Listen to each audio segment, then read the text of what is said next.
The following program is rated TV MALV. It contains strong language, violence, and nudity. It is intended only for mature audiences.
Happy New Year, Barflies. Welcome to the Barfly Tailgate Show. You already know it's done by Barflies, for Barflies, and all the other Bears fans out there. As you can see, it's just myself and Tooch for now. KB is on his way. Jordan is on vacation.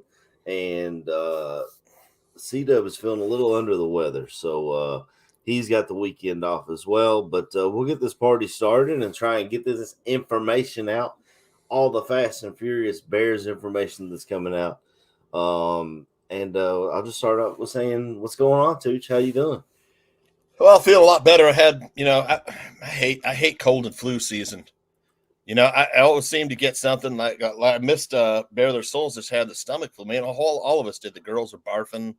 My wife and I were both sick. You know how you want to like vomit because you'll feel so much better, but it's like I don't, I can't make myself do it. Stuff like that's horrible. But once you get it all up, I ended up not this time. Usually I just like force myself, and then you're like, feeling you could sleep, Yeah. It's like, but I feel better today. Still, a little iffy, but I think I'll be able to get some drinks down tonight for New Year's Eve. Happy New Year's, everybody.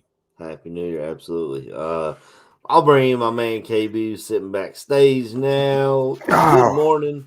What's going on, fellas? What's going on? I might turn the light on, man. I ain't realize it was that dark. Get that ring light, man. Hold on, brother. Let me fix this with the lighting, man. And I drink back. Oh well, yeah. That's we had a little get together at a friend's house last night, and I'm drinking water today. I'll just tell you all that much. But hopefully I'll be good to go by tonight. We haven't really solidified our plans completely. I got several friends trying to go out. One of my friends, it's his birthday, so I'm not sure, but we'll figure it out. That's what I got the wife for. She delegates. But yeah, I'm ready for a new year, and I was ready for some new Bears coaching and stuff like that. But I guess we'll hop right in. That seems to be the biggest amount of information. I think Adam Schefter put it out, if I'm not mistaken. Eberflus is going to be back by all accounts. I hate it. Everyone knows my thoughts on Eberflus and the NFL as a whole, because the best teams usually have an offensive mind, and we do not, and we feel like this is the way, as the Mandalorian would say. Yeah. I don't get it, Tooch. What do you feel about this? Yeah, you and I talked offline about. I have a theory of what will happen in the offseason that I'll share. But I think you can't deny the Bears are sitting at 6 wins, which is, definitely a sign of improvement. You can't deny that the team has gotten better. A lot of that has to do with Montez Sweat. When we signed him, the defense got a whole lot better. when he came in. The run defense, and because solidifying the run defense was terrible. That was worse than the NFL. Yes, sir. Andrew Billings coming over now, Montez Sweat. You can't run on the Bears like you could before. And then, of course, the secondaries played better. I think we still need a game breaker at free safety. I love the past Eddie Jackson. I love Eddie Jackson of the past. Yeah. But I would love to see someone new. Now, the draft class for safeties is not a particularly strong one this season. There are some out there, though, I think that the Bears could do well with. But if I were to share what I think they're going to do, I do have my notes. I'm trying to get my notes to won't airdrop to the freaking laptop for whatever reason. Ryan Poles is a guy who he values picks and sometimes more than players. And he loves picks. He loves to trade back. There's 2 quarterbacks at the top of this draft. One quarterback, people Bears, a lot of Bears, they love Caleb Williams. I'm telling you, man, his backup came in and threw 6 touchdowns. That doesn't help Caleb Williams. Lincoln Riley's system is a system that produces big numbers for quarterbacks. There's no denying. I mean, look at the people who are in the air raid offense, Cliff Kingsbury, Lincoln Riley, the guys who pioneered this offense at places like Texas Tech and Oklahoma. Those inflate the numbers of the quarterback. Now, Caleb Williams is talented, but I don't think he's as good a leader as Justin Fields. So I don't think Caleb Williams is on Ryan Poles' map. So, and especially after this the last game where his backup throws 6 touchdowns, Yeah. Now, Drake May, he isn't a sure thing either. He's got the size that Poles likes, but the locker room loves Justin Fields. And if you think Ryan Poles doesn't know this, you're fooling yourself. I mean, they're in the locker room. Ryan Poles walks through the locker room. He talks with his coach. The players love Eberflus. I'm not a fan of Eberflus. I think he can cost you a game or 2, and that's not good. He tends to gamble when you don't need to gamble. He put points up on the board, and he doesn't do it. I'm almost positive Ryan Poles will trade out of that spot, pick up draft picks. You know what? He doesn't need to draft Marvin Harrison Jr. I love, and you and I, Aaron, we agree that Marvin Harrison Jr. is probably the closest thing to a sure thing in this draft. But, man, the more I watch Keon Coleman, I'm like, oh, my gosh, this guy. He's got the speed. He's got the size. He's got moves. He's got the yak ability. He makes one-handed catches look easy. And he must have, gigantic hands. I don't know what his hand measurement is, but I like Keon. You can get Keon Coleman late in the first round. So he's got that. People seem to love Malik Neighbors. Malik Neighbors is probably the best route runner, a wide receiver in this draft. I don't think anybody's going to argue that. But Poles could also grab a quarterback later in the draft, a guy like Jalen Daniels from LSU, Brady Cook from Missouri, Marcus Penix. Marcus Penix does have the injury concerns from Washington. We're going to watch Marcus Penix tomorrow. So against a good Texas defense, or Jordan Travis, FSU, those 4 guys, you could get a quarterback to if Fields flames out, you've got this guy in your back pocket. So I think Poles is a guy that likes to have as many picks. He likes to add as many picks as he can. He likes to add as much young talent as he can. But if you ask me, I think the team is more ready to win now than it is not ready to win. And I think that's why sticking with Justin Fields, this will be Justin Fields' 4th year. Lamar Jackson, Aaron Rodgers, in their 4th year, they really blossomed. Now I know people are gonna ding me for this because they're gonna say Justin Fields, can't find an open man to save his life, and that a lot of that has to do with the coaching he's getting. He had a lame duck coach and Matt Nagy. This is the concern for me is the previous regime, Ryan Pace drafted Justin Fields. So the Bears organization let a lame duck GM pick a quarterback. Yeah. So the new GM comes in. It's not his guy, and I get that. And he had Matt Nagy as his offensive coordinator, also a lame duck. We come in with a first-year head coach, a first-year play caller, Luke Getsy, Eberflus and Getsy, and you have Justin Fields having to learn a system. And I've watched some of Getsy's, we've all watched Getsy's play calling, his play design, all of this stuff. Luke Getsy, he's not the best play caller. And if he's not that good of a play caller, I doubt he's that good of a teacher of the quarterback position. So, like Matthew says, Getsy had Aaron Rodgers. Aaron Rodgers also sat for 3-4 years behind Brett Favre, Mm-hmm. So if we get a new offensive coordinator, I guess we could live with Eberflus again as coach, because like I said, the locker room, the players love him, and a new offensive coordinator, I think it'll be a guy like Frank Reich, or like Eberflus knows Frank Reich, from their days at the Colts. So there's no nothing holding him back from hiring his buddy.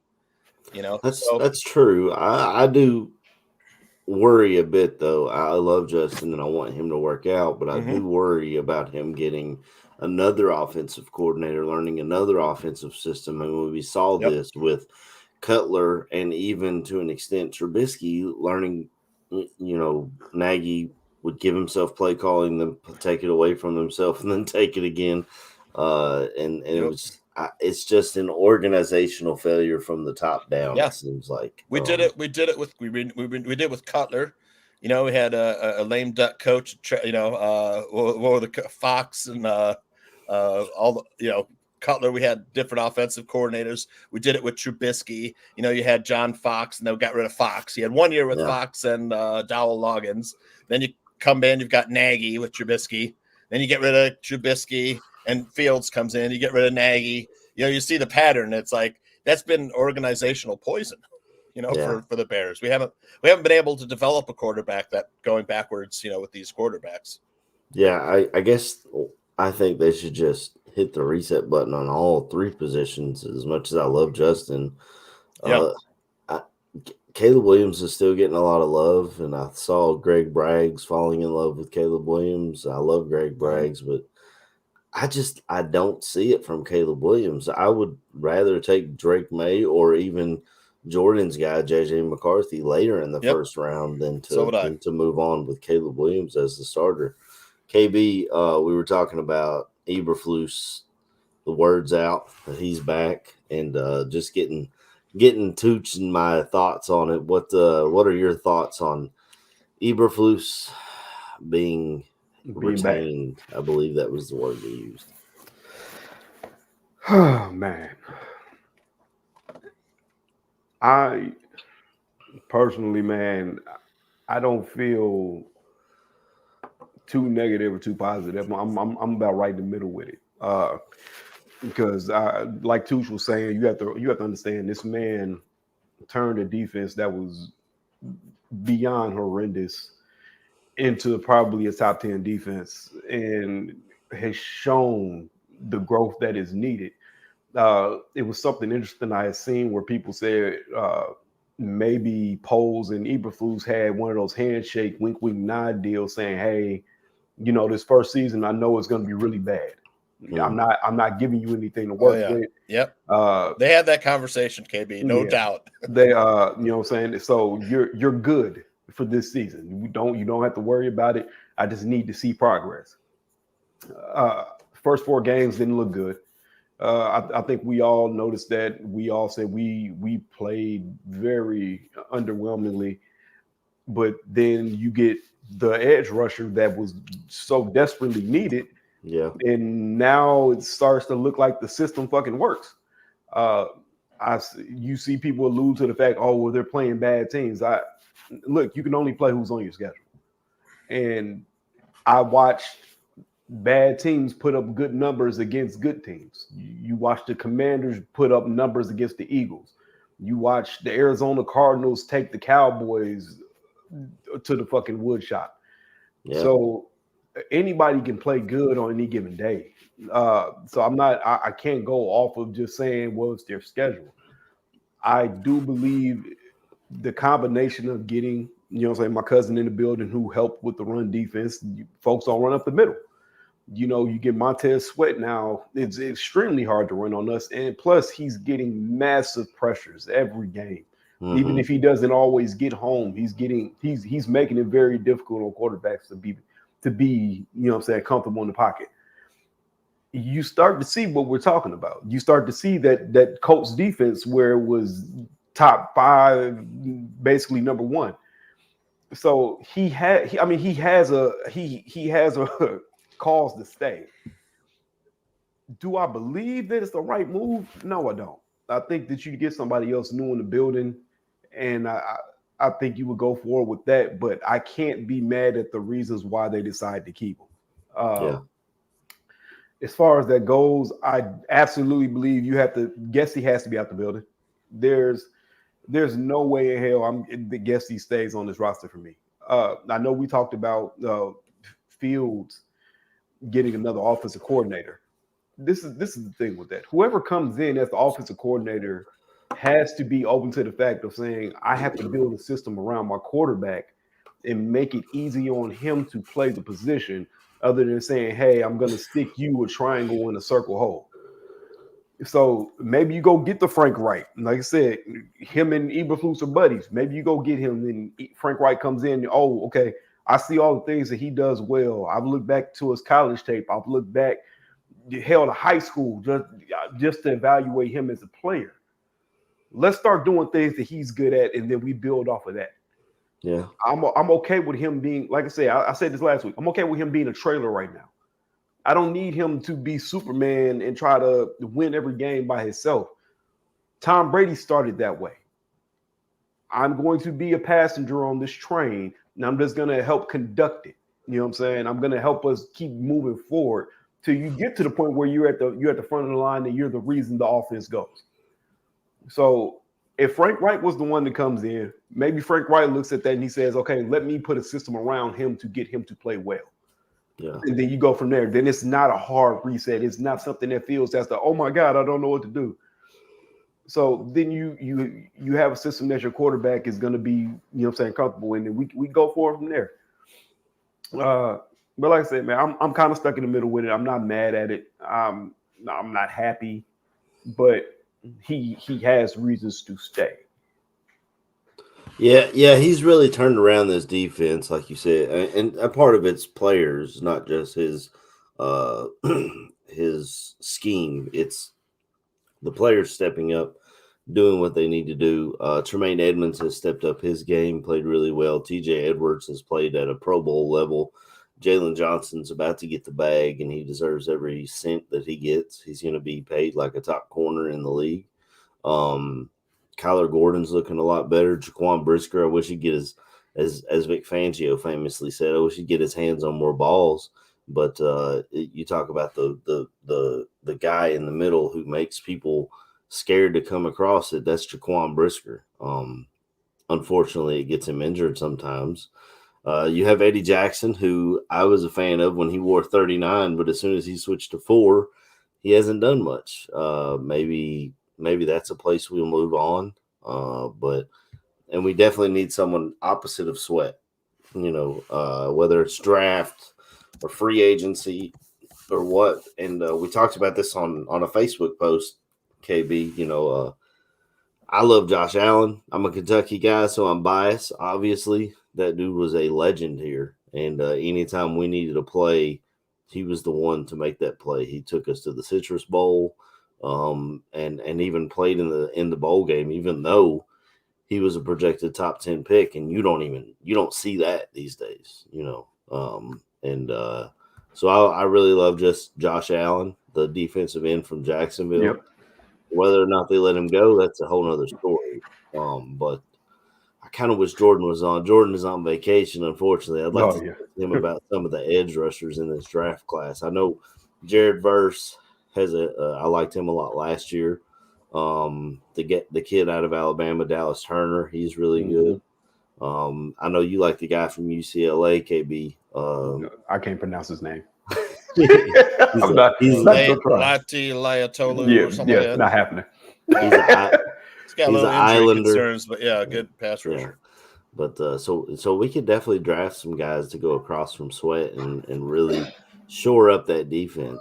But just like you said, Eberflus has done things to shore up him staying.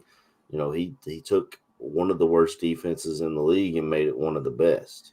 The passing defense is getting better each week, and the rushing defense has been top 5 all year, even before Sweat got there. So it's you take the good with the bad, but the bad is he's blown at least 3 double-digit fourth quarter leads. Yep, that's damning, man. It's like a record. That's what kills me on keeping him around is what is he doing in those fourth quarters to blow it? And we've seen it. We watch it every week. The conservatism on offense and then the defense giving up big plays at the end, playing prevent defense. I mean, I watched Kentucky go up on Clemson the other day and then go into prevent defense and let them literally nickel and dime all the way down the field for a game-winning touchdown. That's what happens when you go into prevent defense. They covered, though. If you had I had a money line, so they didn't cover for me. You guys and your bets. Hey, Kentucky basketball covered, too, man. It was all Kentucky weekend for me. Mm-hmm. Kentucky basketball, man. I just let me just say this: if these kids stick around for another year, they won't. Man, I know it sucks, but watch out, man, because they're so good. Yeah, they're a lot of fun to watch. They got 2 7-footers, and they got some smalls that are talented too, man. Some guards. Yeah. I know this isn't a basketball show. I know, but sorry about that. The most fun I've had watching Kentucky basketball in a few years. You know the way they move the ball around and shoot But Reed Shepherd's already in the top 10 of draft mock drafts, so I don't see them coming back. But Barlissimo, great point. Salute Soldier Fields. If we move on from Fields this offseason, this could possibly be his final home game as the starting quarterback for the Chicago Bears. Yeah. He knows it. Yeah, they showed him at the last home game going around the whole crowd and giving high fives. I would hate to see him leave, especially considering because I feel like every year there's the quarterback draft class is bumped up a year too early. The Sam Howell year, he was bumped. He was top. Oh, this is going to be a top 10 pick.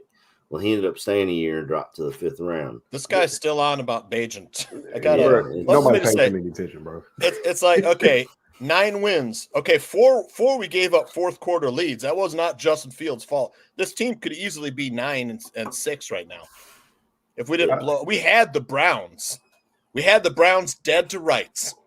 Yeah, the Browns. That is definitely not on Fields. I don't want to hear it anymore from this guy. Yeah, the Browns had the Broncos. We should have swept the Lions.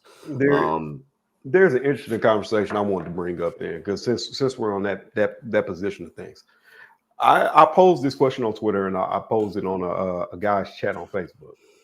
Now that being said, we all know that Fields was out for 4 games.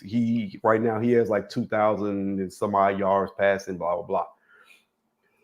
I asked, would it be fair? We kept all things fair. Would it be fair to say that the floor is what Bagent threw for Justin Fields in those 4 games?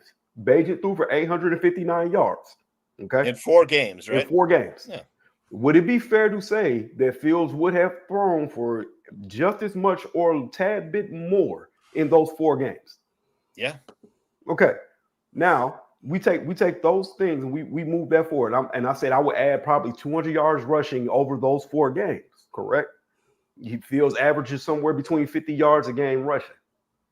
If you take Bagent's stats, just the passing, the 859, you add those 200 yards rushing. Right now, Fields will be going into this final game with over 3,000 yards passing, over 700 yards rushing. That's 3,700 yards of total offense. It would be only about 300 yards off of what the MVP conversation Lamar Jackson is doing. Yeah. So you're telling me that a quarterback who's putting up almost 4,000 yards total isn't good enough to play? That bamboozles me because what are you asking for? Yeah. The man missed 4 games. There's no way in hell you couldn't tell me that Justin Fields probably wouldn't have went off against the Carolina Panthers. They didn't have anybody. Yeah. And last year's roster was complete garbage. It was set up to fail. They wanted the number 1 pick. Exactly. Mhm. You know, So he had nothing last year. The offensive line was garbage. Defense was garbage. We get so tied up in saying, "Oh, the man doesn't do this and he doesn't do this," but you have to realize this man is still putting up numbers. He gives you the best chance to win every time he's on the field, regardless if he's playing bad or not. Teams have to respect the big playability of Justin Fields. You don't get that with Tyson Bagent. You don't get that with other guys. You don't get that with some of these other quarterbacks out there. If you want to go by quarterback rating, Fields is 22 in the NFL out of 32. In the NFL, that's not good him enough. Ranked in the top 10 for quarterbacks. Yeah, so, it's not good enough. But you know who's 21? Russell Wilson, who has had a stellar career. Future Atlanta Falcon, Russell Wilson. Future Atlanta Falcon. Somewhere besides Denver. Yeah. Can't believe he's been benched again. And I feel like that kind of shows Poles' hand a little bit, because if he wanted to, if he made his mind up on, I'm drafting a quarterback, I feel like there would be a hamstring injury pop up for Justin Fields or something that would keep them from having him play the last 2 games to save his drafts, to save his trade stock, I guess you would say, the ability to trade him, and he would start Bagent. And I know Mike is talking about, Bagent didn't get the preseason snaps. Bagent didn't get the practice snaps and this and that, but Bagent's a backup, man. I was going to say, he came in and tanked DJ Moore's numbers. Right now, DJ Moore would be probably close to 1,500 yards, and then in the top 3 right now for receiving. So, Mike, how about you answer that question? Why did DJ Moore suffer when Bagent came in? Yeah, and he's a number 1 wide receiver. Bagent's like putting a kindergarten in junior high. Thank you. That's what he's a rookie. He's a baby. He's still in his diaper and training pants. Yeah, it's ridiculous thinking he's going to be a star right now. Maybe in 3 years. Who did Shepherd University play that was any good? I'm waiting. To a team of minors. There's high school teams. The best high school team in the country could beat Bagent and Shepherd. Yeah, it's the whole argument. Like I said, I said this before. They keep wanting to have this argument. The Bears still ain't statistically out of the fucking playoff race. Right. So what happens if the magic does happen and the Bears make it to the playoffs?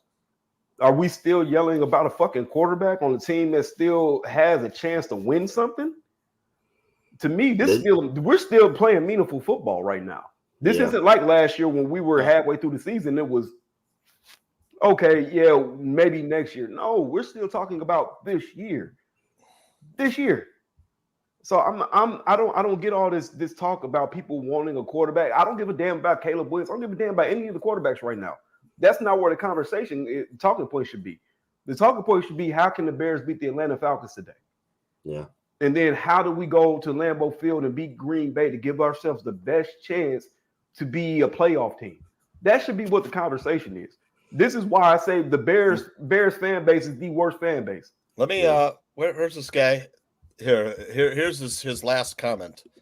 Here, Bagent threw to every receiver they put on the field. Okay, last week, Justin Fields threw to Cole Kmet, DJ Moore, Roshan Johnson, Robert Tonyan, Khalil Herbert, Darnell Mooney, Mercedes Lewis, and Velus Jones. That's almost every player they put on the field that could catch a pass, dude. Yeah. I mean, come on. Hell, we know you love Tyson Bagent. Why don't you just send him an engagement ring? If Cole Kmet didn't for fuck's sake. The thing is if you're a Bears fan, you root forever who they put out there. Exactly. It doesn't matter. We have Justin Fields. Root for the guy if you're a Bears fan. I think Beth has the perfect point here. That the JF1 bashing is absolutely ridiculous, and it's placed people in camps like strong in their corner. Like, I'm a JF1 guy. I'm a Bagent guy. This guy Bagent hasn't played in 2 months. And he's strong in Bagent's corner. He put and then you've got the others who are like, we need to draft someone and move on. KB is absolutely correct. We need to back our team, the team we are putting on the field. We are still, quote unquote, playoff potential. We still have that potential. And until are we still alive mathematically? Yes. Yeah. Yes, we are. Great. We need a lot of help. It's a lot of help. Went out and take care of ours. can. They're still technically a playoff team. I like Bajent too. He's still a toddler, man. And Right. I was gonna say, bro, I was a Bajent fan. We all I wrote a talked song this about at the beginning of the Bajent, but he's season. not better than Justin Fields. I said the I dude mean, we should talked be about- on the roster. We talked about him making the roster and not being cut and being subjected to waivers. I know Aldo had other ideas. He thought that he would make it through the waiver wire. I didn't see that happening, and I was happy that they kept him. But he's still a backup, man. He still needs seasoning. And just like Beth said, we don't have the right teachers here. No, We don't. we never have. Conducive for Ed our Hughes was the quarterbacks to last grow. one. Yeah. Ed Hughes was the last good offensive coordinator we had. So do you think Frank Reich is the move at offensive coordinator? I mean, he's lost his job 2 years in a row now as a head coach. But do you think maybe he's better as a coordinator? I mean, I think that will be the move. Eberflus. Yeah, he was with Eberflus in Indianapolis. That's why I threw the name out there. That makes the most logical sense. That when you're in any workplace situation, wherever you are, the best you want to work with a collaboration with someone you know. Like I find that's better when I'm at work and I'm working on a project with someone. I work with someone I work well with and I know. That's just human nature. But I could see someone like Eric Bieniemy or Jim Caldwell or someone like that. And again, Caldwell's a guy that worked with in Indianapolis too. I would love for Caldwell to come. Yeah, say Caldwell had a whole offense drawn up to surround the kid. And he seemed to say he knew what Fields needed to do. Mm-hmm. If that's the route, like I said, that's the route we're going, then yes, of course, you bring in somebody that's going to help the players that we have. Yeah. I'm not, like I said, I don't want to. That's the biggest thing, KB, because we don't know. We don't put our players in a position to succeed. Yeah. We don't play to their strengths. I mean, Berlissimo says this all the time. With Getsy, you're not scheming them open or putting them in position. They try to. Fields isn't a straight pocket passer. If you want him to sit back there and play from the pocket the full time, he's more of a guy. Look, if Fields had a Kyle Shanahan as his offensive coordinator, you guys would never be saying anything. But you'd be like Tyson Bagent, who? Dude. Kyle Shanahan teaching. Is the Mike Leach of NFLs. The top of the top. There's no one better. There's no one better at scheming. Sean McVay is another one, man. The motion offense. You'll see it today when the Rams play the Giants. The Giants have that blitz-heavy offense. As soon as Sean McVay sends Kupp or Nakua in motion and figures out what Martindale's doing on defense, boom, it's over. Yeah. The Rams. I got Rams team total over one of my top plays today. Yeah, and the referees have helped us out. They're setting up that matchup of Matt Stafford to go back into Detroit and take on his former team in the playoffs. Tell me who the top teams are in the NFC besides 49ers. Rams are probably two. Right now they're playing better than any other team. I mean, the Eagles look beatable. Look at the Eagles' last 5 games. I think they're 2-3. They barely. The Rams are. The Rams are hot. Yeah, defense is playing better. Defense is exploitable, but that offense is humming. They are the Bills of the NFC. They're the team that you don't want to. You don't want to play. Nobody wants to play the Rams in the first round. Nobody wants to play the Rams. I'm sorry. I'm still stuck on Mike. He says Fields misses 45% of his passes, doesn't throw to an average 12 open receivers every game, and can't throw slants or horizontal passes unless receivers stop dead in their tracks. How many slants have we thrown this year? 3? I don't know where he's pulling this 45% out of his ass from. And just like you said, too, we don't run slants. That's an offensive coordinator issue. That's an offensive coordinator issue. I'm sorry, Mike. You gotta let it go, bro. Let it go. Just let it go. Root for the team. We're not gonna see Bagent unless Fields gets hurt. Exactly. That's the bottom line. And I don't think Bagent could do the things that Justin's been able to do. And the team telling you this. DJ Moore goes on the score weekly and says he's my quarterback. Yeah. The locker room loves Fields. Weekly and says he's my quarterback. Jalen Johnson goes on the score weekly. He said, I love Tyson and I love Justin, but there was no quarterback controversy. Justin's our quarterback. That's the bottom line. But Pookie must speak a little Italian. from got the Kulos where we. That's I the don't bum. know what that means. Oh, If you're gotcha. in England like Barlissimo, that's the bum, the arse. But yeah, I mean, look, like I said, there's some context here with Fields. He had Matt Nagy in a lame duck season. As Nagy, does anybody like Nagy as a play caller? Jesus He was Christ. horrible. Look what he's done to my boy. And I can't figure out who's worse. I can't figure out if Getsy's worse or Nagy's worse. They're both terrible. You know, Nagy was all curl routes. Yeah. You know, not a single fucking slant. And the West Coast offense is slants. Yeah. You know, we don't throw them with screen. It's all screen passes with Getsy, which is fine. That's WCO too. But man, can we get some? I'll take DJ Moore, Tyler Scott on a slant on 3rd down and 5. Bro, Come on. Sheesh.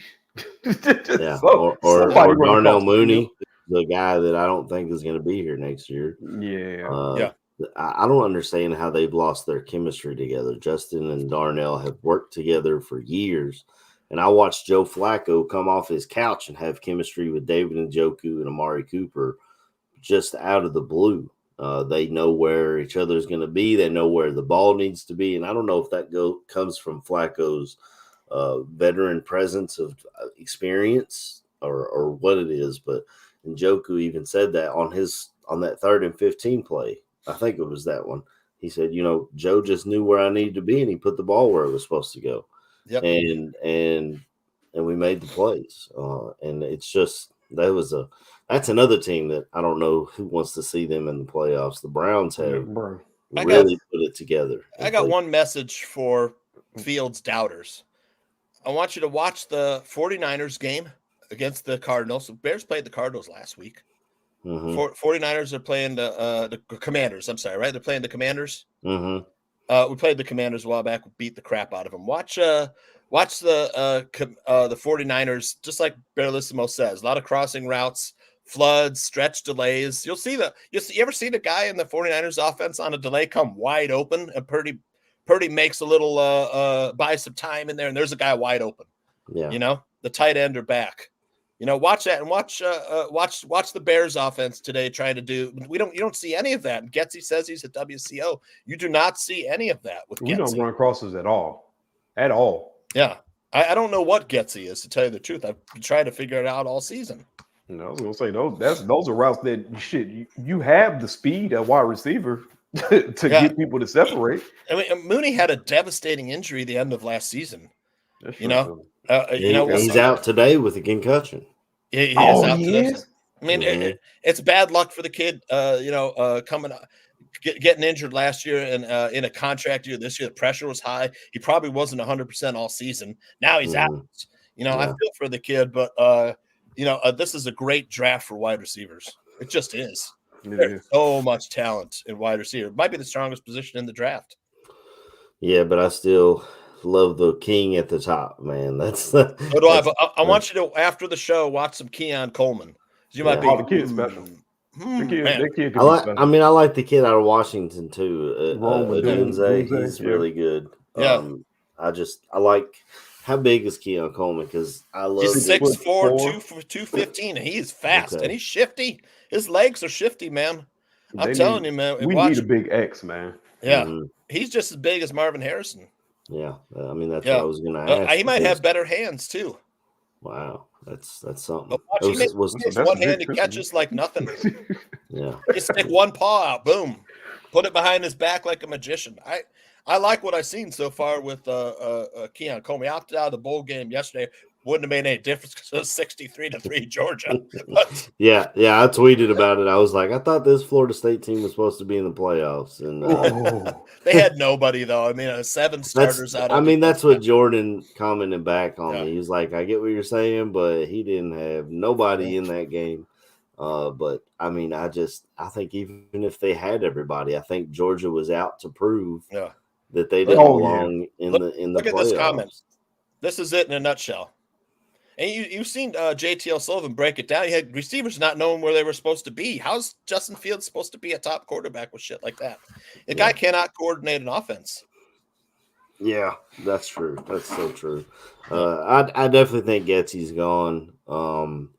it sounds like they're still trying to figure out what they want with Justin Fields. But I mean, just like I said earlier, all the players got his back, and if we know that, Poles knows that he's not gonna try and break apart team chemistry just for the possibility of the dress wearing Caleb Williams, the finger painting, or the kid from North Carolina who is going to have the ghost of Mitch Trubisky on his back the second he walks through the doors at Hallis Hall. It's then you got to look at it. Sam Howell might be getting ushered out in Washington already.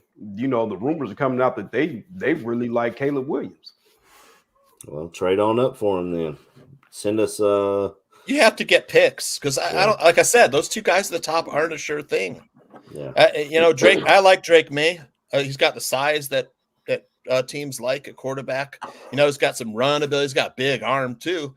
But again, this is like if we were to take another North Carolina quarterback that flames out, that's death for Poles. Yeah. You know, you just can't. I mean, you got to like trade back. You got to get talent at wide receiver, and I would take a big left tackle to bolster that offensive line. Wide receiver, pass rusher, left tackle's open. Hell, I think left guard's possible now. Center, with Tevin Jenkins, who you can't. I love Tevin when he's on the field. Yeah, injuries are going to derail his career completely. I don't see them giving him an extension, and I thought they would before the concussion happened. But so he's out too this game, ain't he? No, he cleared concussion protocol and should play today. But what happened with Mooney is he didn't have anything at the game. He showed up to the facility Monday and wasn't feeling well. Went to go get checked by the doc, and they were like, "Oh, you got a concussion, bro." So he's in concussion protocol. Tevin's coming back out of it, and that sure would have helped us against the Browns, I think, because he was playing. I mean, I don't know. Justin was getting a lot of pressure, but I trust Tevin a lot more than Whitehair. He's younger and he's better. Whitehair is in my head is already gone, bro. Yeah, he's a ghost of his former self. He's gone. All praise and you know question. what I'm saying, love to him for what he did in his prime when he was with us, man. But brother, man, you got to be ushered out the door. Yeah, it's time. Yeah. Yep. But I mean, if we can name off all these positions of need, one quarterback draft pick is not going to fix the offensive line. Oh no. Pass rusher opposite of Sweat. Possibly a corner if they do let Jalen walk. You know, free safety, all these positions that we need. And I really want to get one dude who's a return specialist. Yes. I don't care if you got to go get Cordero Patterson again if they let him walk in Atlanta. We'll I need one guy. Yeah, I need one guy that's not taking – I don't need to have three different positions by three different guys. I need one guy who can play receiver or running back or, I don't know, a secondary position or something, and can also play both return games because it's absolutely ridiculous, and it's taking up a roster spot that you don't. There's no chance Whitehair stays. Zero chance. He's gone. No, you saved so much by cutting him. There's no way. Yeah, I was gonna say the way that this. I know we gave Poles a lot of shit, and I seen somebody talking about it in the chat, man. You got to realize this is this man's second year, and in the second year, we're talking about his third year. This team should be a playoff team. He has us on the track to do it. That shit, we probably would have made the playoffs this year if Fields had been not hurt, motherfuckers. Let's be real about that. But he has us on schedule. That's what a GM was supposed to do. Mm-hmm. You tore the roster down. You did what you needed to do for the first year. You got us to a point where everybody is kind of, hey, well, you guys still got this hole and this hole. You know, this might not be that good. This is the offseason to do that. Yeah. Just like how we said, there's a lot of pass rushers in the draft. Hell, there's a lot of pass rushers coming out in free agency. Maybe. Yep. If they don't get franchise tagged or re-signed. I don't see how the Jets could re-sign Bryce Huff. I don't see it. I would love to have Bryce Huff here. I would absolutely love to have Bryce Huff. That kid is somebody that's going to always have pressure and keep going.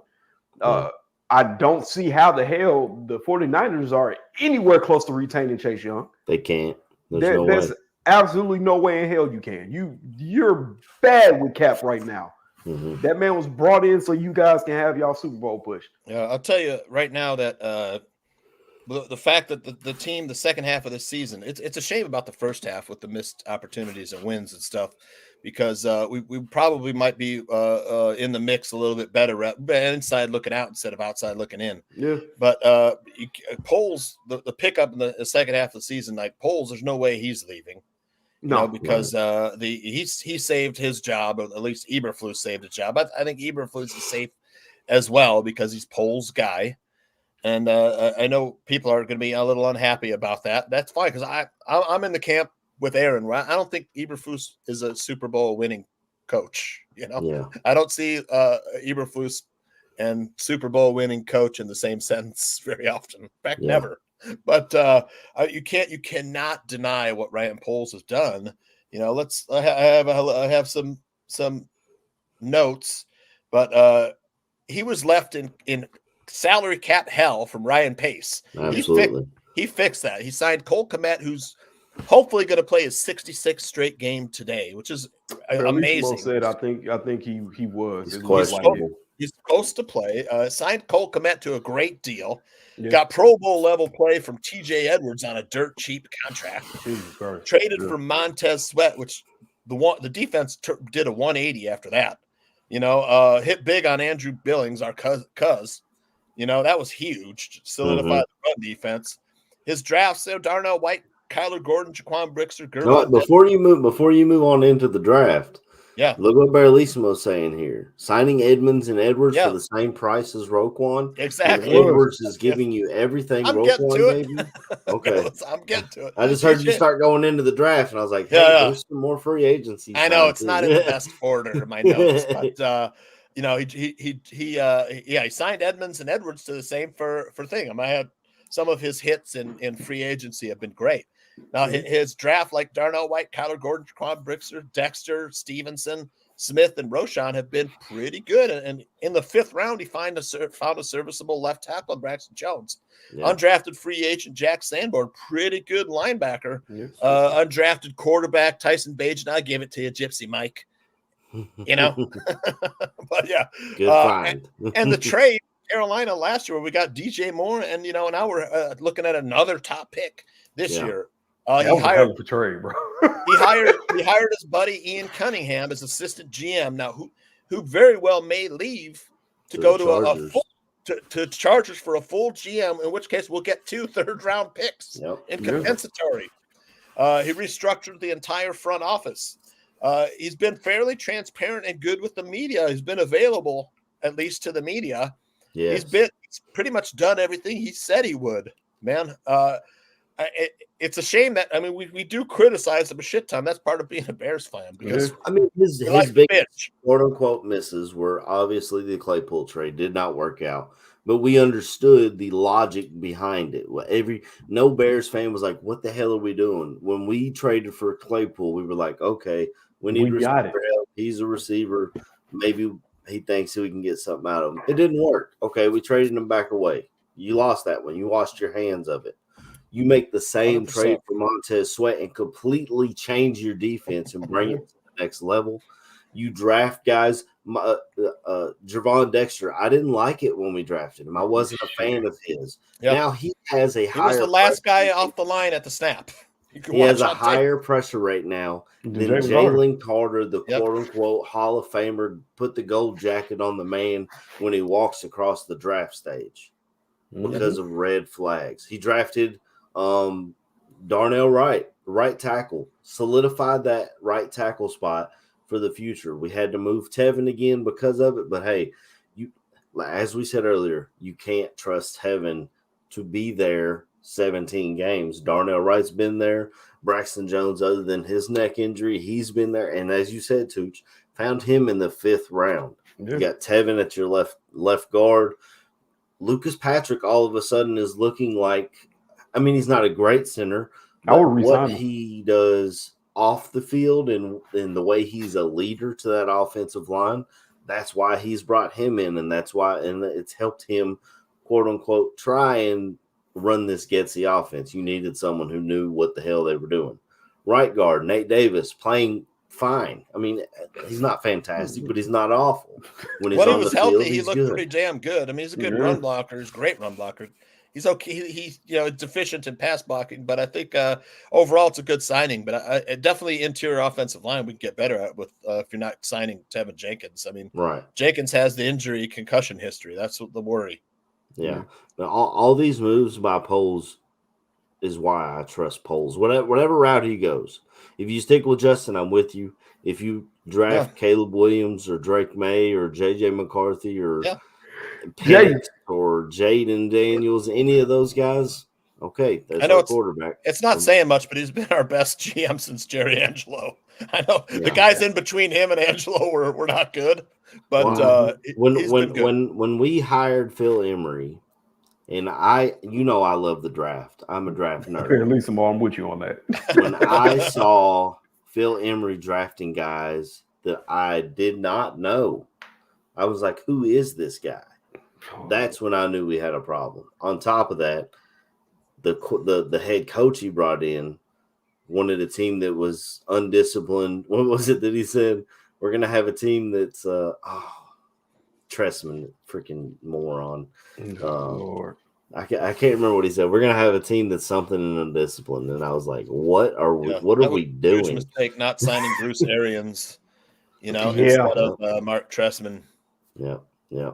But that's what happens when you don't have football people. Now we've got Kevin Warren up there, who is a football person. So we'll see. We'll see what happens in the offseason. I'm sure he's going to have plenty of input. Yeah, and maybe they see more stuff than we do, being in the locker room, around the players, around the coaching staff. I don't know. But Phil Emery, does anybody remember the dude's name? Shea McClellan from Chicken Dinner Road. Boise State. He lived on Chicken Dinner Road. How could you forget, right? I was reading somebody out, right? Didn't he injure a quarterback? Aaron Rodgers. He injured Aaron Rodgers. I was reading mock drafts going into that draft, and every one of them had Shea McClellan to Green Bay. And when they drafted him, it was like, oh, we undercut Green Bay for this guy. That's what we did with Chase Claypool. Right. He just comes we have in to stop thinking like that. Yeah. I mean, he came in, they just couldn't find a home for him. I think he went to New England after he left here, and he was fine because he had a Bill Belichick putting him in the right position. Because you talk about a coach putting his players in position to win, at least defensively, Belichick does that. And Kevin was probably playing his drums during the beginning of the show. He missed me talking about this, training back and picking up Jaden Daniels later. Right? I was gonna say if we had to go with a quarterback, like I said, I had three people I wouldn't be willing to draft in this draft. It was Jaden Daniels, Penix, and then McCarthy. Those are the only ones I would be okay with. I think old boy that plays like Herbert and looks like Herbert and May, he's very underwhelming to me. Yeah, he might be a good quarterback. Who knows? I like I said, I'm not a fan of Caleb Williams. I believe he becomes from the Michael Lynch era of football with Lincoln Riley, who makes all his quarterbacks look good. It was proven just this past weekend. Yeah, he's what built Kyler Murray into the number 1 overall pick. Yeah. That was a Lincoln Riley. He got into an argument with a guy on I ain't gonna say argument, it was a discussion on Twitter about the players that come from Lincoln Riley's system. I was like, bro, you have to look at the long-term success of things. Yeah, Baker Mayfield's finally turning a new leaf, but that's because he's surrounded by embarrassment of riches in Tampa Bay. And he has a good offensive coordinator that's actually playing to his strengths. Kyler Murray had my guy. That would be nice. That would be talk about that. I don't know if y'all know where he went to college, but Kentucky? We know. Yeah, that's my guy. But yeah, man, you got Kyler Murray, who had a college coach come in and give him a college offense. Not hard, Jalen Hurts didn't come in lighting up the world at quarterback. Yeah. They had to put a lot around him for him to get to where he is now. I'm just saying, man. Sometimes systems make quarterbacks. Yeah, yeah, the best teams have that. We talked about the 49ers too. They have a top 5 tight end, the number 1 running back in the world, Yep. in Christian McCaffrey. Yeah. They've got 2 damn good wide receivers. Debo and IU, guys that they drafted and developed into being what they are. Left tackle to one of the best top 3 left tackles in the league, dare I say, Trent Williams. Yeah.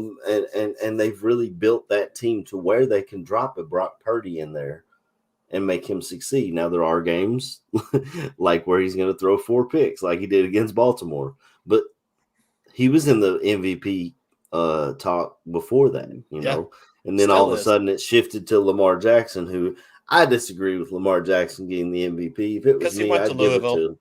It's a Louisville thing. It's fine. It's fine. We know you're biased.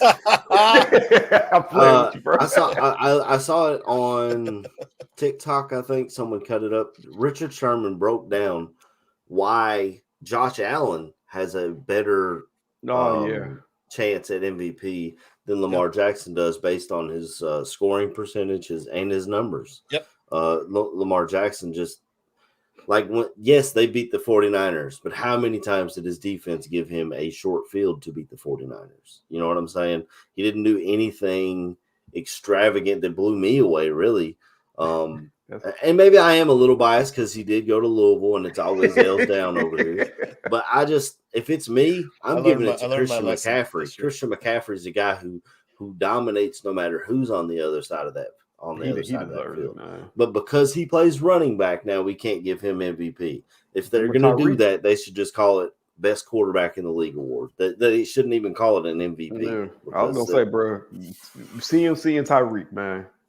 To me, you take them off their teams, I don't know where those teams are. Fucking Tyreek is close to what, going for 2,000? Yeah, that was his goal. And I thought he was insane saying that this offseason. And here he is, very fucking possible. Just doing it. I mean, you got an extra game every year now to do that, though. But CD too, man. CD just broke the Cowboys' record last night for most receiving. Michael Irvin's record. He had 200 yards last night. Yeah, including one at the end. One big broken play too. 92-yard touchdown. Yeah. Hey man. But look, game answers, baby. I'll tell you two things I think are certain is that Luke Getsy is gone. If the Bears want to get back, I don't think. I mean, Getsy's last press conference, you could kind of see it. You know, he had a hard time answering some questions. He danced around a few questions, and Cody Whitehair being gone, possibly Eddie Jackson being gone because of the cap savings. Really? Now, there's no way they keep Cody Whitehair. He's just been terrible. His play has fallen off. And you could save. I forget how much you could save. It's a both decent of them put amount. Together is like close to 16 or something. That's what I was going to say. 16 million if you cut both of them. You know, and Poles is a guy who wants to get the salary cap in great shape to make that push next year or the year after. Mm-hmm. Poles is he's always thinking forward. It seems. Darrell Bevel is a guy I could see coming here. I think he was here as a quarterback coach many years ago. What staff? I think might have been John Fox. But he was under Dow Loggins as a quarterback coach. Dow Loggins was the OC. Yeah, I was gonna say wasn't Bevel the quarterback coach then? That's what I think. Yeah, I think I so. like so the too. Greg Roman. He was only here for 1 year. I like Greg Roman if you can bring in somebody that can be the pass game coordinator. Yep. It'll make Barlissimo happy too. I think he's a big Greg Roman fan.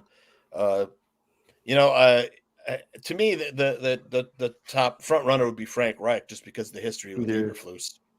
That makes the most sense. Yeah, and former quarterback. Maybe he is a better teacher of the quarterback position. I don't know. I never heard of Andy Janocko before. But he was in Miami. Minnesota. Folks. Yeah. I could have swore he was the OC at one point, and then he got demoted or some shit because it wasn't working out. And then we went and got him. I was like, bro, that made no fucking sense to me. Yeah. Who's the QB coach in Seattle? Speaking of Seattle here, it's didn't the OC from Seattle, or the quarterback coach, didn't he go to where was it Miami or some shit? I just seen a video on him. I guess he was the OC and or the quarterback coach or something like that in Seattle. He helped Geno Smith come back to life, and then he took an OC job somewhere. I think Frank Wright's still the answer, but that might be something to look into. But then you run into another first-time play caller, most likely. But the work that they've done with Geno Smith and Drew Lock out there in Seattle has just been. I mean, those guys look like legitimate starters, and no one thought that when they brought them in. I mean, I thought they were tanking when I saw them signing those two quarterbacks. Yeah. So that could be something to look at. But yeah, I think Frank Wright's the answer because he's been there, he's done that, he's been the head honcho before.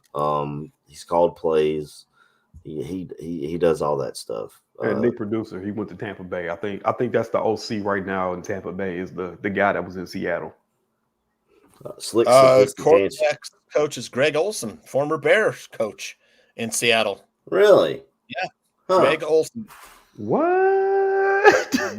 Yep, he was offensive coordinator, quarterbacks coach for the Bears. Slick Sophistication says, "Go get me Eric Bieniemy." I have a feeling that Kansas City is going to be calling Eric Bieniemy, and he is going to be on the first thing smoking the KC. I think they're over the Matt Nagy experiment as much as we were, because he has absolutely ruined. If you guys seen JT O'Sullivan's breakdowns of quarterbacks and stuff on YouTube. Yes. So all the Bears need is a guy like this as their quarterback coach. It doesn't have to be JT, but somebody who's going to coach him. I said that. Yeah. I said that. I don't think Janoko and Getsy are the best at doing this. I could be wrong. I'm not. We don't see how Janoko and Getsy and those guys would break down the tape or do break down the tape weekly. Yeah. But JT O'Sullivan said the ball's got to come out right here. Look, this is the route. This is the coverage. And it's very easy to understand. Yeah. But like I said, we don't know what our guys look like when they're breaking down the tape. They could be saying that to Justin. Yeah, Justin could still be a little gun shy from getting his ass kicked for 2 years in a row. And look, the West Coast offense is the largest playbook in NFL history. It's like 10,000 pages. So I mean, it takes a while to learn it. Let's be honest. Sometimes less is more. I don't feel this is something I had also spoke on.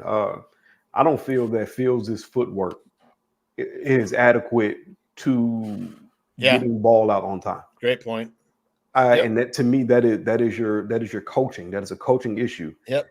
His footwork has diminished since he was a rookie when they said he needs to do this and tighten it up.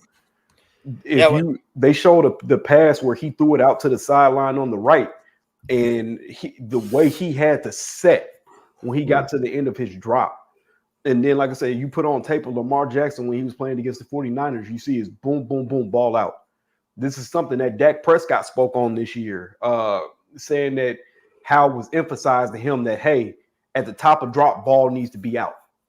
And how it helped him. At the top of his drop, when your back foot is set. And with us, you watch it today because I guarantee it's going to happen at least once or twice. He's going to drop back and he's going to have that jump step to try to get himself set. The little hop, and then this robotic type of toss. Like, no, bro, that's Janoko and Getsy trying to fix or change or whatever they're doing, and it does not look organic. It does not look natural, and that is throwing off the he needs to read the field because the ball has to be out at the end. So that's something I seen. I seen Coach T was talking about it too. Me and him had brought it up. Somebody has to fix his footwork, man. And I do not believe that anybody on this team right now, coaching staff wise, can do that. If you're going into another offseason trying to fix his footwork, it might set your team back. I just. Then you get into the timeline and resetting the quarterback clock and all those things. I would rather reset his footwork than go another fucking season watching that footwork, man, because it's not conducive to him playing naturally. It's not. Look, my bottom line is you can't drop. I know quarterbacks at the top. I don't think it's the right move, man. I don't think it is either. You can't do that to another quarterback. Bring him in and get rid of another staff. You're going to set the team back again, drafting another quarterback. And if you get rid of Getsy already, I mean, whoever is going to be learning a new offense next year, whatever. But then you run into, if one of these quarterbacks turns into what CJ Stroud's doing down in Houston, the fans are going to be irate. Oh, we've passed on 2 quarterbacks that look like franchise quarterbacks for a guy who I love, but that's a shame. The stats show in the fourth quarter when the game's on the line, Justin doesn't get it done. Coleridge James Stroud. I love the kid too, man. He was my top quarterback last year. But look, he's got good coaches, man. He's got a great offensive coordinator in Houston, man. Let me see. That's what I wanted. He was on my head coaching list. Bobby Slowick. Yep. Now, quarterbacks coach is Jared Johnson, former quarterback in the NFL. Wait, what? Jared Johnson. Seriously? He's the quarterback's coach? He's the quarterback's coach. He played for the Texans. Played for the Eagles and the Texans. He was Tyrod Taylor. just a dude who just kind of always seemed to end up on a roster somewhere. It's like, who's playing quarterback today? Oh, you know what I'm saying? Gerard Johnson is playing quarterback today for the Tampa Bay Buccaneers. It's like, who the fuck is free agent signed by the Eagles in 2011. Then he went to the USFL or Arena League and played for the Steelers, then the Seahawks. He was on the Bears 2013 and 14. Really? That's what it says. Well, we've been on here for about an hour, and I don't think we've said anything about the game today, fellas. So we should probably try and Can I just say one thing about the shotgun? Like Berlissimo just had the shotgun out there. Go ahead. Look, man, to me, Fields is a lot better under center. If you want to run the shotgun in a 2-minute offense or third and long, fine. But when we go from, under center to shotgun, it's third short. That's where we kill ourselves. We run shotgun on the goal line. Come on, give us a chance. Let's play some power on third goal from the 2. I'm sick of this shit. I can't.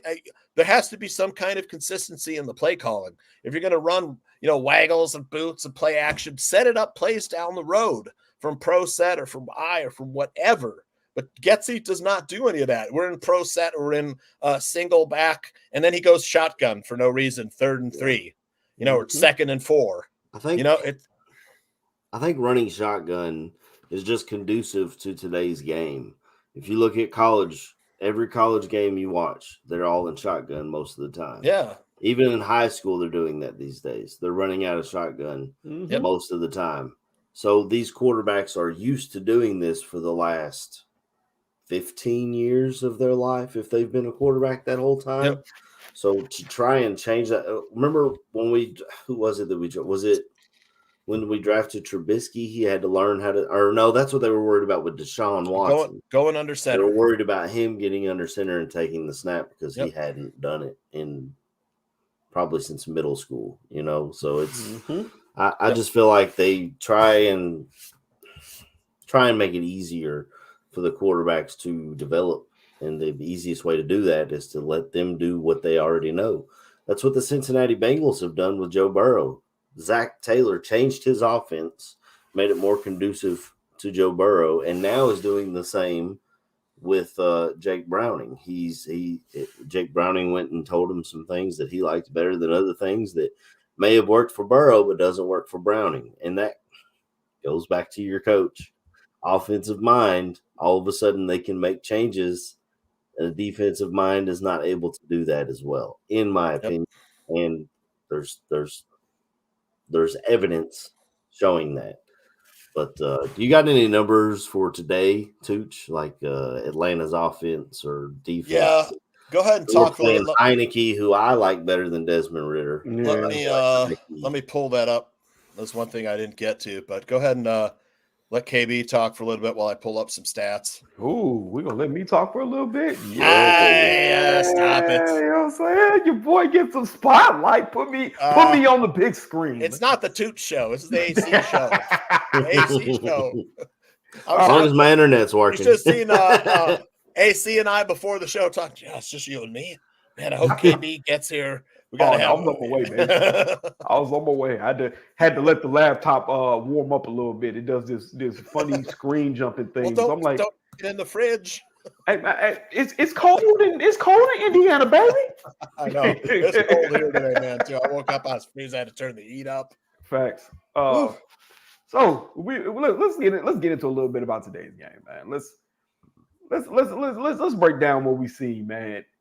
Atlanta's not a pushover team. I need folks to understand that Atlanta.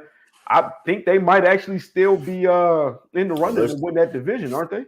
Yeah, there's 3 teams at the top of their division, and they're either 8-7 or 7-8, all 3 of them. So they're all right there jockeying for position in that division. So they need to win games just as bad as we do. Yeah, I was gonna say. So this is a team that's gonna be coming into Chicago desperate. They're gonna be fighting claw and nail to get this game won because, like I said, they're technically still in the playoff race just as much as we are.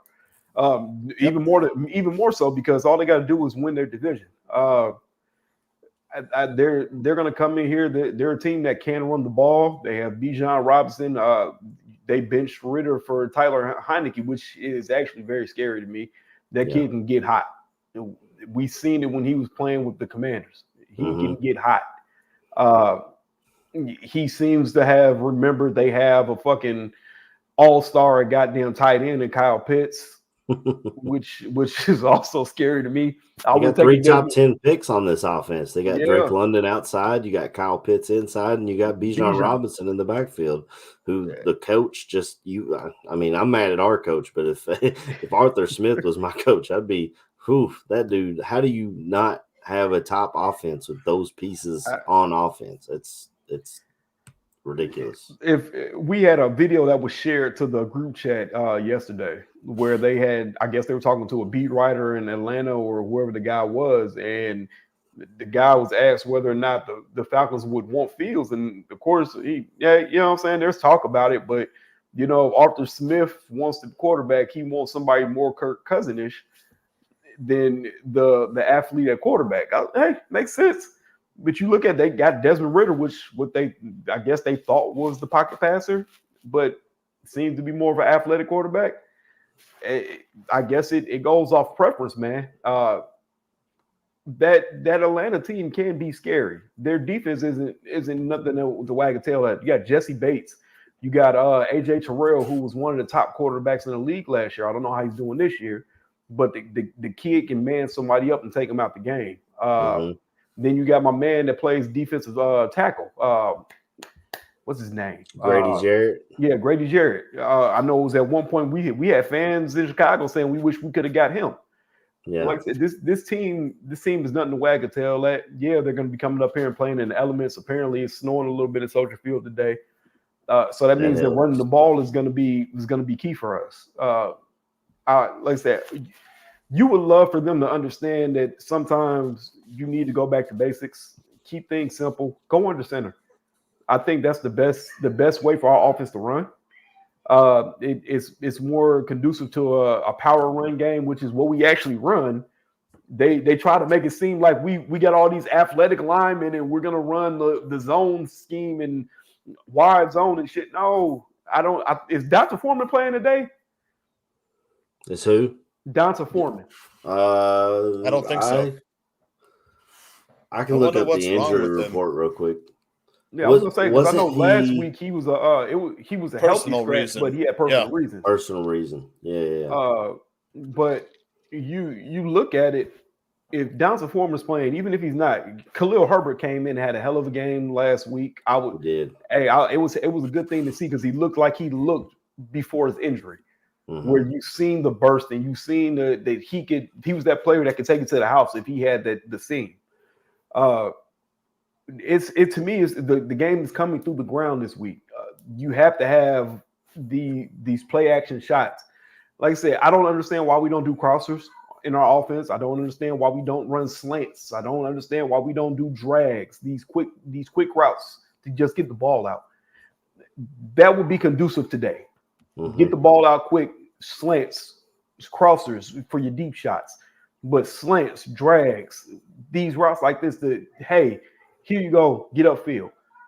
There's always that statement. The quickest route between point A and B is a straight line. Just get up the field. That's all we have to do today.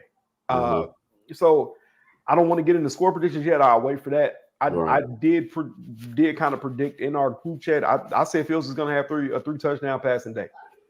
That was before I realized it was snowing. Now, and Darnell, I didn't realize Darnell Mooney was going to be out. Yeah. I'm looking at the injury report right now. As of Friday, Tevin Jenkins was a full participant. There you go. Cole Kmet was limited. Lucas Patrick was limited. Noah Sewell was a full participant, and EQ was a full participant. The only one that did not participate was Darnell Mooney. He's been called out. Cole Kmet and Lucas Patrick are both questionable. Lucas Patrick questionable?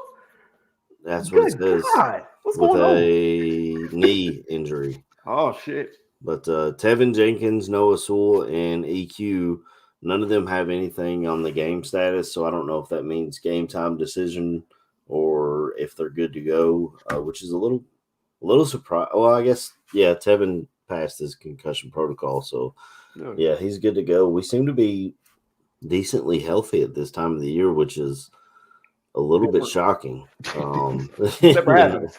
We're always the Browns usually in this situation. Yeah. But with Darnell Mooney out, you got to have Tyler Scott step up.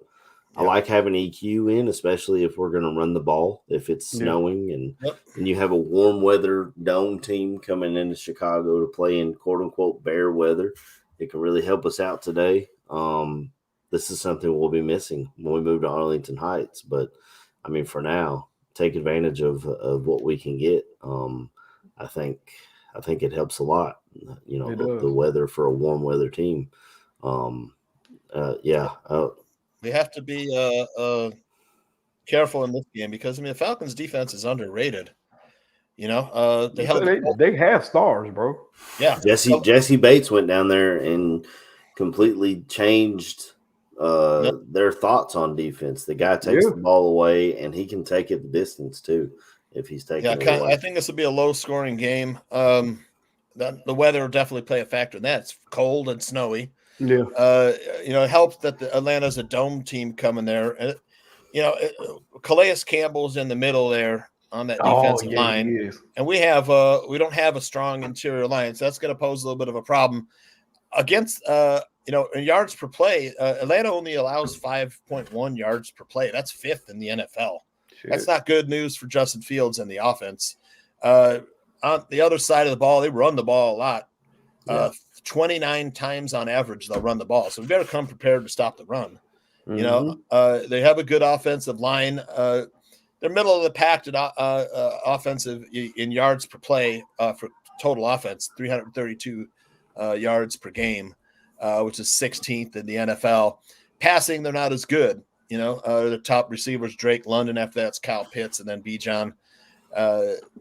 Yards per rush, they're averaging 4 yards a carry. Again, you got to stop the run. Yep. Versus that, now with Heineke, they got a little bit better passing, got a little more efficient than Desmond Ritter. So that's also not good. It's going to be a close game. They played a 7-9 game versus the Panthers the other day. I think Panthers got a win against them, right? Falcons are 3-2 their last 5. Yeah, they did. They did beat the Falcons. The good news is that over the last 5 games, the Bears defense is number 3 versus the run. That's going to help. Bears for rush yards, 81 yards per game. That's number 1 in the NFL. Mm-hmm. So if we stick to stopping the run and forcing Heineke to throw, we should be okay. We still have good players in the secondary. I still like the Bears to pull out a close one here. I think it'll be low scoring though.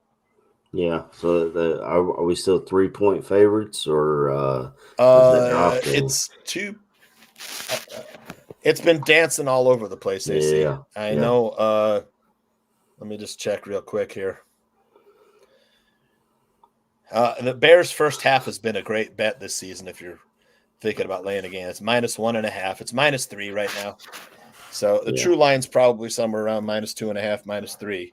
Yeah, I was kind of hoping that would drop down to like -2.5, so you could actually pick a side on it. Yeah. A push doesn't help anybody. Right. Well, at least you get your money back. That's true. But, 2.5 is a good number. But DraftKings is doing something right now where you can't get because I want the first half -0.5. I don't want to play -1.5 because that saves me. You can't get -1. You can't get -0.5. You got to either play money line or -1.5. So what the fuck are they trying to tell me here? You know. But money line first half for Bears is -142. That's really juicy. You know.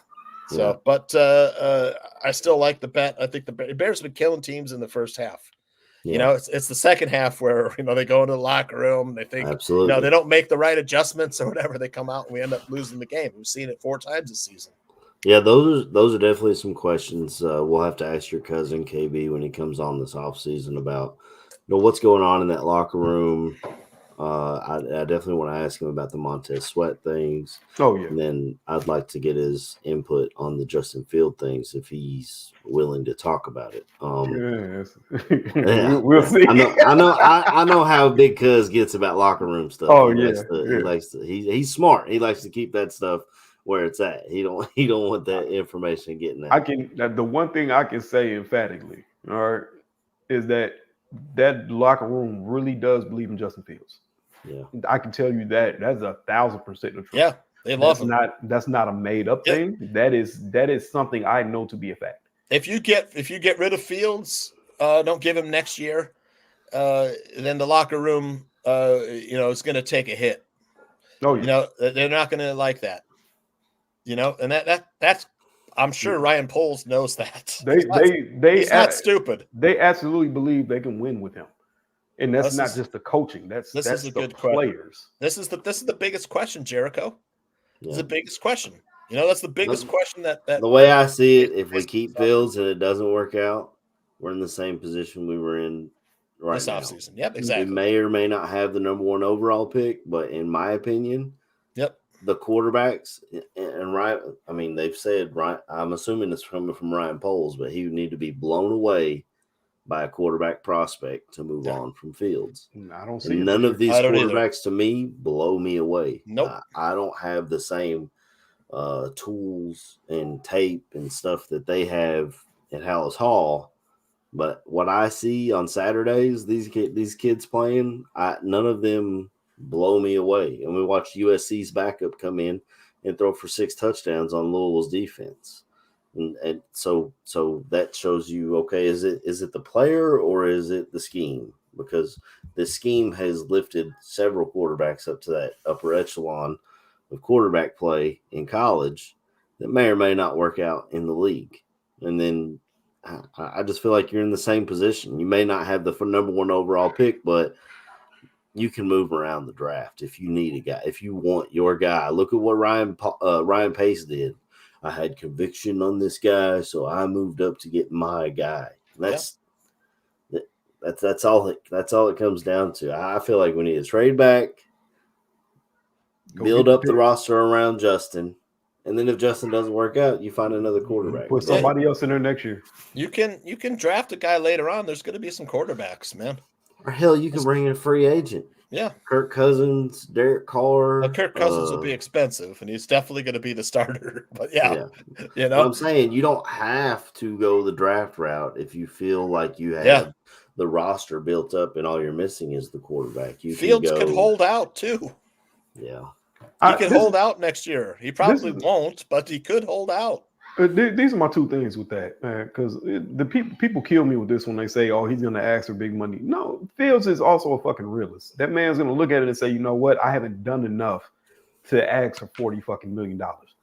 Not only that, the Bears, if I was the Bears, I wouldn't pick up his 5th-year option. I would say that right now. I wouldn't. I would ride with it next year. Hey, go out there and do this. If you do what you're supposed to do, we offer you a contract somewhere in the middle of the season to get you going. I don't think he's going to ask for $40 million. Maybe somewhere in between the 35 range. Two things on that. I would pick up the 5th-year option because if he works out, if he doesn't work out, you're fine. But if he does work out, then you're in the Daniel Jones situation.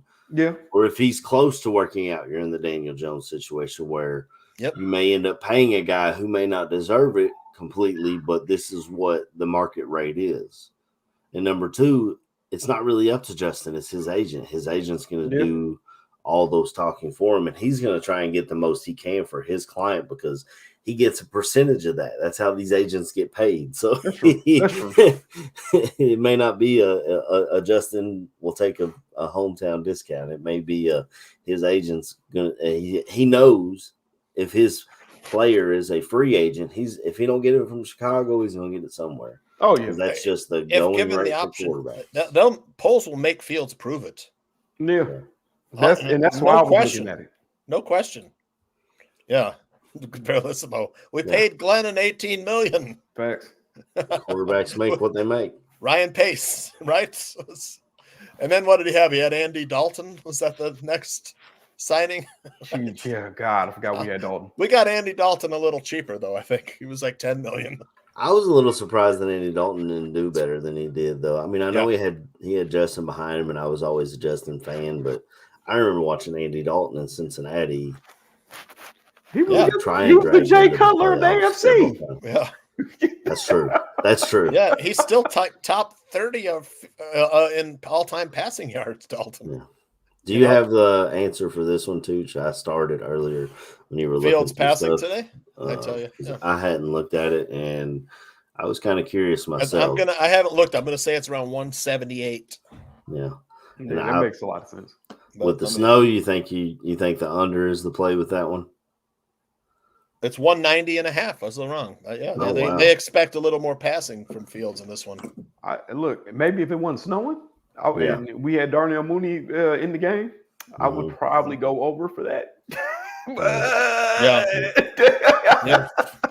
Yeah, they'll probably get a lot of. I think it'll be on the ground a lot today. Yeah, but, we are running short on time, fellas. 54.5 rushing for Fields. What is it? 54.5. I would take that. 54.5. Take that over. I definitely take that. Yeah. Dante Foreman over 34.5 today, so they expect him to play. They may not expect him to start with that number though. Yeah. But we're running short on time, fellas. So 10:45 fantasy football goon right after that with Tooch and the Goon and Papa Bear Adam Schaum. We'll get into our score prediction, bowl prediction, MVB, and then hit your shout outs. I'll start with you, KB, then you go ahead, Tooch, and then I'll finish this out. All right, man. Like I said, I had predicted earlier yesterday. I said Fields was going to throw for 3 touchdowns. I had to score 27 to, I think, 13 or something like that. I'm going to change that because of the snow. I know people are like, oh, it might be light snow. Listen, that changes everything for me. At that point, I feel like it's going to be a closer game. I'll take 17-14 Bears. Like I said, I fully expect a heavy dose of running today. A heavy dose with that Both weather. Sides. That's gonna be what it is today. I'll give. Damn, I wish I'd have guaranteed that fucking Foreman would play. Yeah. I know I said something about Roshan having the breakout game last week, and then Khalil Herbert came in and was like, "This is my job. Let me hold my beer. Let me hold the beer there." If all things are equal, we have Khalil Herbert. I'll just say we have a good rushing game. I'll say probably somewhere between 180 to 200 range rushing a day. I don't see a big passing attack today. I would love to, but I just don't see it happening today. I feel the defense is going to do what the defense needs to do. We're amazing against the run. I hope it stays that way. Let's see, bold prediction. Oof. Let's say bold prediction, both linebackers get an interception today. Edwards and Evans. Love it.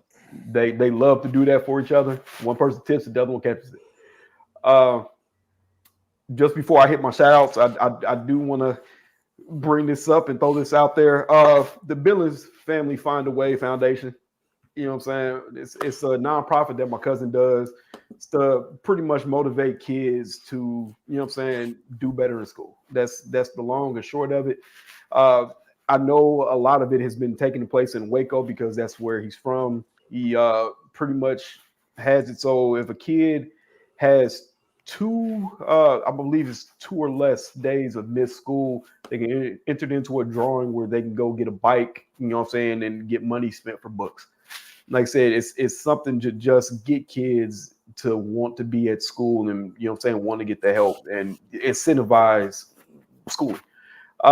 He also does another thing for a lung, pretty much lung awareness. It's another foundation. I can't remember the name off the top of my head, but because my cousin has asthma, people do know he opted out of the COVID system because of his asthma.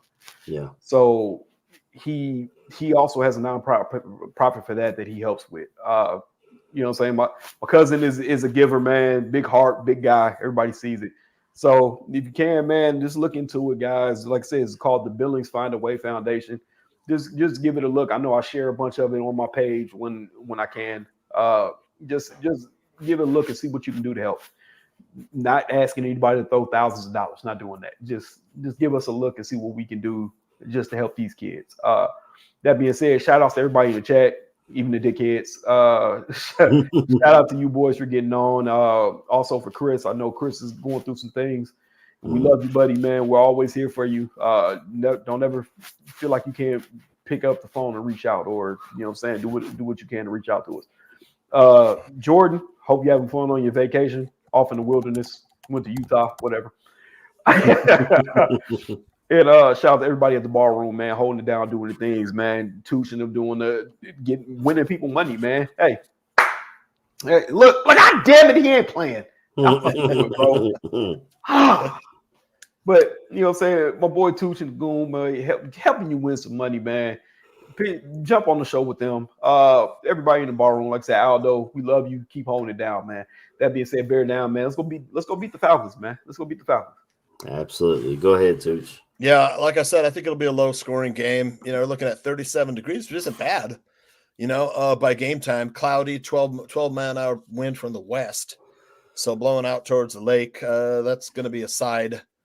12 miles an hour isn't terrible. It'll affect the passing game a little bit, but these guys have strong arms. I'm going to say 16-13 Bears. Look, the Bears have been playing a lot better. They're at home. Atlanta's going to be tough, though, man. They do have a tough defense. They're 3-2 their last 5 games. And they also have a good defense. The Bears got to stop the run. Like I said, we don't stop. They got to force Heineke to throw. He doesn't have that many good wide receivers. You know, Bears are terrible against the tight end. If you could contain Kyle Pitts, he's their second leading receiver. It doesn't seem like it if you play fantasy football. The guy's been invisible for his whole career. But, yeah, if we could get Kmet going, Joe, you know, that'll help without Darnell Mooney. We really need Kmet in this game. You know, if Mooney's not playing, you have to have Kmet. I mean, if we're going to rely on Tanyan, I don't even know who the other tight end is after Tanyan. Mercedes Lewis. Mercedes Lewis. The ageless wonder. How could I forget? How could I forget? I'm going to say Montez Sweat 2 sacks and an MVP. Hell yeah, that sounds fantastic. You want to hit your shout outs and then I'll Shout out to you guys. First of all, Aaron, man, well, like I said, backstage, we're like, man, it's just you and me today. I hope KB shows up. What are we going to talk about? You know, we filled it out pretty good. Chat room was amazing today, too, man. Absolutely. Chat room had some great points, everything, man. Hit the like button. Yeah, hit the like button before you get out of here, man. Bear their souls with me and Aldo and Dan Aguirre on Tuesday nights, man. And after halftime and after the show with the Bear report, is that what it's called? Bear halftime report and Bear report after the show with Aldo and Coach T and Danny Shimon. So get in on that. That's always good. They always get a nice crowd in there. Of course, Aldo for having holding everything together. You guys for bringing it today and come and talk some fantasy football with me and the boys right after this. Absolutely. So I'll go ahead and hit mine. I got the Bears winning today. I think it's a kind of a low scoring game, maybe a 20-17, 17-14 type game. I don't see a whole lot of scoring. I think both defenses show up and try and fill out the other ones. I think the Bears do a really good job of forcing Heineke into pass. And my MVB and bold prediction will be tied together. I got Jalen Johnson getting another interception, and he takes this one back to the house. And that'll be my bold prediction is a pick six from Jalen Johnson. I think they're going to try and force it to Drake London, and he'll take advantage of that. He's starting to get really savvy with undercutting these receivers and stuff. And obviously he wants the bag because the way he's played this year, he has took his play to a whole nother level. And it's fantastic to see. I just hope if we pay him that keeps up, because that Jalen Johnson can be a leader on this team, can be a captain, can be, everything that they need out of him. Shout outs. Obviously, shout out to you guys, Tooch and KB, for coming on this morning. Happy New Year to you guys and everyone at the bar room. Chris, we're thinking about you, man. We love you. Jordan, have a great time out there. And I expect to see some pictures because I've heard of how beautiful where you are is. And I definitely want to see it from your eyes. Yeah. Maybe that's on the bucket list of places I'd like to go, but it's on the other side of the country for me. So it's it's a pretty big undertaking for me to get out there. But yeah, I mean, I guess that's everything, fellas.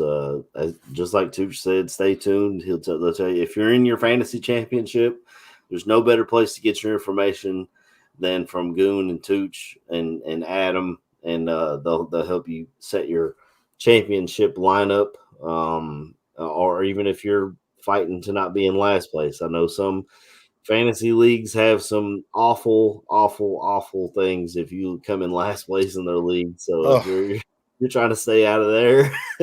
Injuries in the championship have been terrible. Raheem Mostert, Josh Jacobs, Justin Herbert. I could name so many guys that are out killing fantasy teams right now. So so they'll tell you who to try and pick up last minute to plug in your lineup and get the thing done for you. But until next week, we'll just leave everybody with a bear down. Bear down, baby. Bear down.